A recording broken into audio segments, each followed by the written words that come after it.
Dans votre livre Construire, vous écrivez que l'architecture n'est pas sans conséquences pour la nature.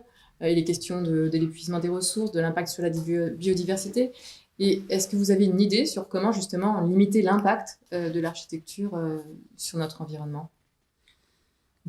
L'idée que l'architecture n'ait pas d'impact me paraît un peu surréaliste, quoi. Il y a rien de moins, je dis ça assez souvent par provocation, il n'y a rien de moins intégré qu'un ouvrage d'art dans une vallée. Est-ce que vous accepteriez de vivre dans un igloo en glace, dans une yourte tibétaine? Non. Vous exigez infiniment plus. Donc, dire que l'abri des hommes peut ne pas, tous les abris, que ce soit l'école, la culture, la santé, l'habitation, etc. Comment croire que ceci est sans conséquence? C'est impossible. Donc, quel est le rapport intelligent de ce qui arrive avec l'état du monde, ses ressources?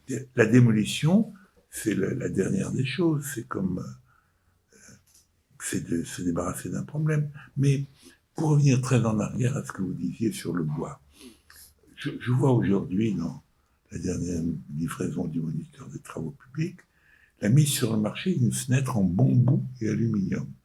L'avantage du bambou, il y en a plein ici, ça pousse à une vitesse bien plus vite que le bois. Donc, si vous voulez, on n'est pas à l'abri d'innombrables surprises. Et je pense qu'elles sont toutes bienvenues. Tout à fait. À partir du moment où les matériaux, effectivement, évoluent, et puis on peut peut-être repenser les matériaux. Il y a le réemploi aussi. On peut réutiliser la ressource existante. Ça peut être aussi des solutions. On en a la ressource, en fait. Mais repenser, ça demande une autre approche de la construction aussi, avec de nouveaux matériaux. Oui, il y aura des matériaux plus performants de ce point de vue-là. Et il y aura une interprétation, un usage de ces matériaux différents. Mais je ne crois pas que ça passe uniquement par la réglementation.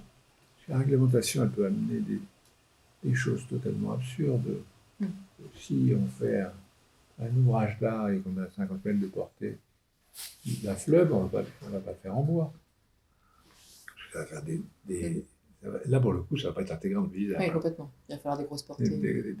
Surtout une consommation inutile de matériaux pour un usage qui n'est pas le meilleur. Donc, regardons les matériaux pour ce qu'ils sont, leur performance intrinsèque, et voyons quel usage on peut en faire de la manière la plus adaptée possible.